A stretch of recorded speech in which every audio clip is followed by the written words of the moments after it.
So we figured it would be time to kind of shift our sights over to the NBA a little bit and just kind of call out some interesting things that we're seeing. This is like a fundamental... This is a genocide conversation that's happening here. Human rights issue. And a big thing that we're seeing right now is the conversation about the forced slave labor of the Uyghur Muslims and then their China's, that is their encroachment upon Hong Kong. Like, how many more stories need to come out before we call that genocide? Or before we stop buying Nike products? I don't know. Before we stop watching the NBA? I don't know. Welcome back, everybody, to another episode of Kingdom Thinking. I am your co-host, Josh, and the main host, Hansel, sitting right across from me. How you feeling? I'm feeling good. All right these days? Very good. Yeah. How's your golf game? Oh, come on. Yeah, still not good. Hey, so today, I got a question for you that we're going to lead in with. I want you to give me 2 convincing reasons why Michael Jordan is better than LeBron James. Just 2. 2 convincing reasons? Yeah. All right. My first one would be the 6-0. That's always dominance. Yeah, 6-0. When it counts. Sure. So I would say when it counted, championships, no Game 7, 6-0. Okay. That's the first one. The second one, I think he's mentally different. So from what we see, I think LeBron is a brilliant businessman. I think he's got his hands in a lot of different pots. He's got a lot of stuff going on. Mm-hmm. I'm not convinced that from 86 to 96, LeBron would have been able to keep up with Michael Jordan mentally to compete and escalate himself the way that MJ did. Okay. Yeah. I remain unconvinced. LeBron James is still the greatest player of all time. Go ahead and at me, send me all of your comments, and I will destroy you. So today we're talking about... Wait, hold on. No, it's okay. We got to jump into the show. We'll talk about it in the comments. You also think Klay Thompson is top 75. He was 77, technically. No. So there's an argument to be made for him there. But anyhow, that's all right. Profits are never appreciated in their own day, right? And this is something that for all of our fans that are watching. So today we're talking about something that's a little bit more serious, though, that I think is really interesting. And this related to the NBA? Yeah, and so we've been dunking on the NFL for a while now, no pun intended. And so we figured it would be time to kind of shift our sights over to the NBA a little bit and just kind of call out some interesting things that we're seeing. And they're coming in the form of the Celtics big man, Enes Kanter, right? Yeah. So Enes Kanter, spectacular basketball player, really good in his own right, has a solid career. He's made a lot of money, and that kind of thing. He's okay. He's fine. Solid, good role player for his team. They do great. It's awesome to see them get knocked out every year because the Celtics suck. But one thing that is quite redemptive about Enes Kanter, minus the fact that he's a Celtics player, is he has been one of the most consistent and vocal players in the NBA, particularly few instances when it comes to calling out social injustice, right? Yeah. And there's kind of been a few things that he's been harping on recently as it relates to China. And so we know that a couple of years ago, Daryl Morey, the former GM for the Houston Rockets, got in trouble for his comments about Hong Kong. And it caused a big hubbub with China, and he had to, kind of walk those comments back a little bit. And then LeBron, who has been criticized in the media as having an opinion about everything and anything, right, outside of basketball, when it comes into like the China conversation, he gets oddly quiet. Squeamish? Right? Yeah. So to be a little bit courteous to him here. And so Enes Kanter has jumped all over this, right? And the big thing that we're seeing right now is the conversation about the forced slave labor of the Uyghur Muslims and then their China's, that is their encroachment upon Hong Kong. Right. There. And so have you seen any of this, or what has your knowing of this been? Vaguely familiar. I was keeping up with the Hong Kong protests and some of those developments. I also was aware of the concentration camps. Yep. Specifically for Muslims and I think other people groups as well.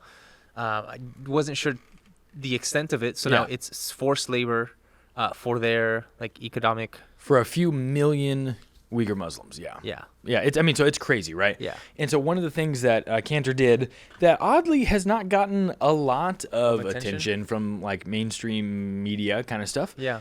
Is he actually tweeted at Phil Knight, who's the owner of Nike. He tweeted at LeBron James. He tweeted at Michael Jordan, and asked them to come on a trip with him to China to go see these places, right? And as a result of this, in addition to that, he called Xi Jinping a dictator, right, and a monster, and said that China shouldn't be able to host the Olympics next year, right, and all that stuff. And so what has been fascinating to me is like China pulled all of the Boston games, right? And so we have this cause and reaction. Yeah, so we have this interesting dichotomy now that exists where it's like on one side, China is this big world that consumes basketball like crazy. Right. And there's a lot of money to be made there. Like, Yes. we're not talking millions, we're talking in the billions of dollars to be made, which will make everybody's life who plays and who's related to that game better. Endorsements, trips. And so then on the other side, you have this major, what can only be described as an atrocity taking place within that community.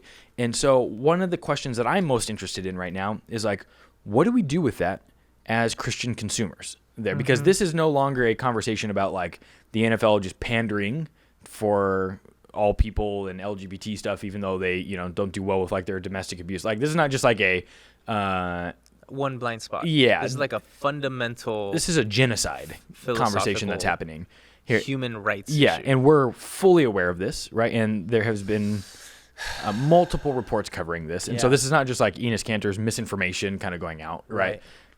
This is a huge deal. Right. So what do you think are some, as we as Christians are supposed to like be in the world, but not of it, right? What should our relationship with things like basketball be when we know that this is as bad as it is? So here's the thing that comes to my mind. I've heard comments or references made before of the hypothetical sort where people say, if you and I as Christians were in Western Europe in the 1940s watching German nationalism and its consequences of amassing power, weapons, etc., and coercion eventually, concentration camps, the intent to annihilate the Jews, this group of people.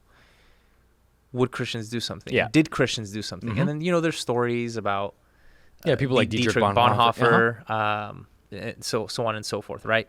But by and large, Western Europe, who is fundamentally shaped by Christianity, didn't jump in until it was too late in some ways. In some ways.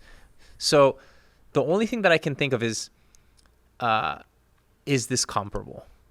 Unless people see the forced labor, enslavement, rape, violation, and execution of this group of people as something like genocide, and they're willing to put their money where their mouth is, meaning what, like the threat of nuclear war, I don't think things are going to change. Yeah, so are you, maybe it's not exactly parallel, but are you talking about like we knew in the NFL there was a problem with domestic abuse for a long time, but when the Ray Rice video came out and people could see it, it completely changed, right, the conversation and really sped up a lot of that, right? You're saying there's some type of similarity by people being able to actually see something. It does something for them on a core, amygdala type level. Yeah, it makes it more visceral. Sure. I don't know if that's what I'm saying. I'm saying, like, how many more stories need to come out before we call that genocide? Okay, or before we stop buying Nike products. I don't know. Before we stop watching the NBA. I don't know. Yeah. I don't know. So this is what's interesting to me, right? So last year there was a bill that made its way through Congress, right? And the bill was a thing that would prohibit broad categories of certain goods being made by the Slave persecuted labor? Uyghurs, right? And so what was interesting about this, so Apple, Coca-Cola, and Nike were part of a lobbying group to get this thing shut down. Wow. And it's in part because their supply chains actually touch, that Xinjiang region where everything is happening. And so that's why Enes Kanter is calling Phil Town a total hypocrite, and I'm sorry, Phil Knight, a total hypocrite, because he's saying, like, in an American setting with somebody like Colin Kaepernick, right? Like, stand for something even if it costs you everything. Yeah. And it's like, that's a Nike ad. You're probably having his shoes made by slave labor. Yeah. There is something that is incredible. The cognitive dissonance is spectacularly impressive. Yeah. Right? Like the ability to hold those two realities together. Well, and the only way you can hold those together is if the bottom line is dollars. Yes. Because that can be as amorphous ethically as you need it to be. Yeah, of course. So that's fine. Of course. However, if we're going to try to have a worldview where people have value because it's endowed upon them by God. Well, and this is crazy. Sorry to interrupt you, but this is crazy to me, right? Like that we even have to frame that part of the conversation as like this is some type of religious thing that we should like. Yeah. We should be able to get to this level without true. God even existing, right? Like let's just assume God's not here for a moment. But that's the point, though. Yeah, yeah. Because bananas to in me. China, that's not the case. Right. And what I'm saying is, am I making that accusation of Nike and Apple? That you can only function in that way in some like godless world. Mm-hmm. You see what I'm saying? Yeah. Because that's where the conversation becomes. And so, yeah, like, it has to. So what does that mean for the Christians? And like, we haven't even like, what about the NBA? Yeah. Billions of dollars, and everybody gets quiet. Yeah. And like, if I was an NBA player, I don't know how I would react. I hope I would be as vocal as Enes Kanter. If I had millions of dollars on the line, I hope that I would still be like, no, this is not okay. Mm-hmm. But I don't know that anything would change unless people saddle up and say, yeah, we're not going to back down. Like, what would that take? Yeah, I mean, it has to come from the money, right? So I think about this. So are you saying the U.S. government has no incentive to stop China? I don't think so. I don't think on an issue like this, because so much money is coming through. It's like, it's typically like Democrats who we're going to see leading the charge on this kind of conversation usually, right? Right. And Democrats are still going to get money. They're still going to get funding, right? They're still going to get campaign donations, right? Because all of that money touches everyone, right? Nobody's clean in that conversation. Right. It's not to single out Democrats, but nobody's clean in that discussion. So this kind of reminds me of like the fair trade with chocolate conversation, right? So it's like a lot of companies will use slave labor in parts of Africa to get their chocolate, right? You see that Hershey's, Nestle, have been accused of that kind of stuff. And for a while, the answer to this conversation was like, hey, the world is just irreparably broken until Christ comes back on some level, right? Like it's going to be fundamentally flawed. Yeah. And so no matter what we do as Christians, we're participating in some type of evil. And I think there is some categorical truth to that, right? Yeah. Like because like our clothes. Yeah, right. Because systems are made of people. Yeah. And broken people exist, so therefore systems are broken, right? So it's not a hard logical extension here. You couldn't be a purist and still function. And so, but we're starting to see answers pop up, right, in that world of chocolate with like the fair trade chocolate movement, right? LA is now like the 4th largest city in the world that does fair trade chocolate stuff. And so my wonderment is like, if enough Christians just legitimately were like, dude, we're just done. We're done consuming Nike and we're done consuming basketball until something changes or something gets better, or LeBron, or at least there's some type of force the market gesture. Yeah. You bully the market into ethics, and that's the only way that capitalism kind of seems to respond. Yes, I mean I think that's what happened in the NFL with the George Floyd and somewhat the aftermath of what Kaepernick started.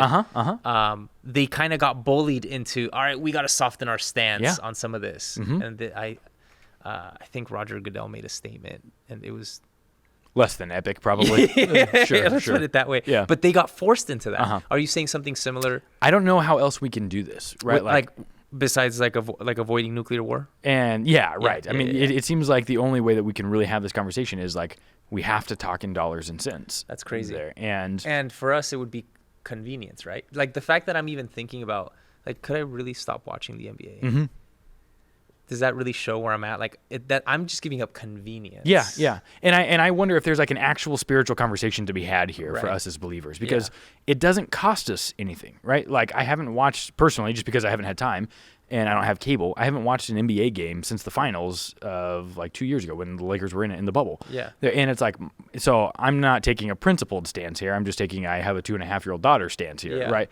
And so, but I wonder what it would be like if I legitimately said like, I've bought one pair of Nike shoes in my entire life, right? I've never cared for them, right? Just whatever. And so it's like, what would it be like if I was like, hey, for the now on, the reason I'm not buying Nike or the reason I'm not going to consume basketball anymore is because these are unethical conversations or unethical realities, and there needs to be some type of conversation around this. Yeah. And I don't know if that would make a difference, but the value of our conversation is that we get to be purists, right? Like we have that luxury in this conversation. And I would imagine our world would look a little bit different if we led out of that kind of place or that type of thinking in a more intentional way over and against kind of the conversation around dollars and cents, right? Yeah, I think so. I even feel just emotionally heavier thinking about some of these realities. Yeah. And I think if more of us were moved in some ways towards that, there might be inorganic power and difference that would shift. Yeah. I mean, it's just tragic. Yeah, it really is. Yeah.